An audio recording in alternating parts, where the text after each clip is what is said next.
What's going on, everybody? Welcome back to the Crypto Novice, your number one source for everything in the world of cryptocurrency news. However, before we get into tonight's video, I just want to say that I'm not a financial advisor. This is not financial advice. Make sure to do your own due diligence and research before you invest in any cryptocurrency. And remember, these videos are for educational purposes only. I want to thank everybody for the comments and the interactions. Keep those comments coming. Your knowledge and expertise will help others make smart financial decisions here on Crypto Novice, where we're covering everything in the world of cryptocurrency news. By the way, please hit the subscribe button down below, turn on the bell for notifications, and keep those comments rolling in. So we're on Cointelegraph, and Spot Bitcoin ETF is at the topic of discussion once again, and why this time is different. Now, we talked about this in another video, I believe, a couple days ago, and what's interesting is the latest Cointelegraph report has been explaining to readers what they need to know about a potential Spot Bitcoin ETF approval in the US and what its impact in the market is going to be, and if this significance.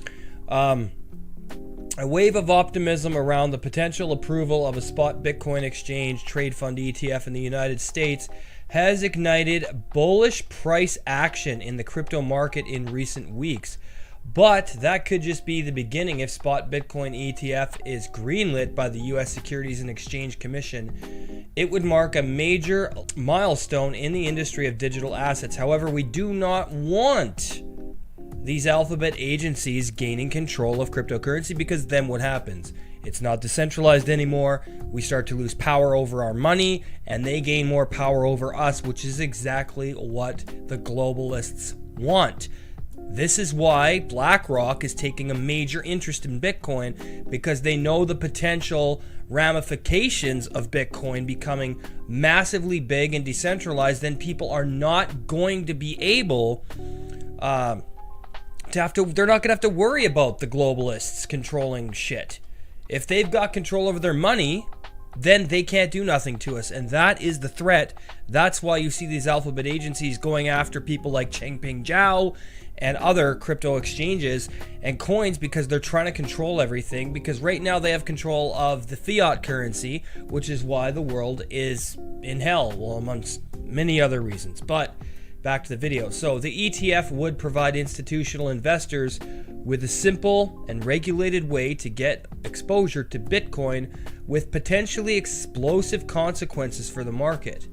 According to many analysts, a Spot Bitcoin ETF could spark a demand shock that, coupled with next year's Bitcoin halving event, it could spark the new crypto bull market. Now, the SEC has so far rejected all applications, but two main factors make the current batch of applications different. One is the development of BlackRock, and I just talked about this, the world's largest asset manager, which filed a spot for Bitcoin ETF earlier this year. The second is the court filing that required the SEC to revisit a previous rejection of Grayscale's application, defining the regulator's process as arbitrary and capricious. The Grayscale decision ultimately says that you can't allow Bitcoin futures ETFs to trade, and then argue that the same situation is not for Spot Bitcoin ETFs, said James Seffert, who's an analyst at Bloomberg Intelligence. This is why, according to Seffert, the odds of an approval by early January are 90%. To understand why a Spot Bitcoin ETF approval would be a big deal and its potential impact on the market, check out the full Cointelegraph report on YouTube, and don't forget to subscribe. So that's going to do it for this quick video. Like, comment, subscribe. Remember, keep those comments coming in. Let's help educate people in the world of cryptocurrency. We'll talk to you in the next video.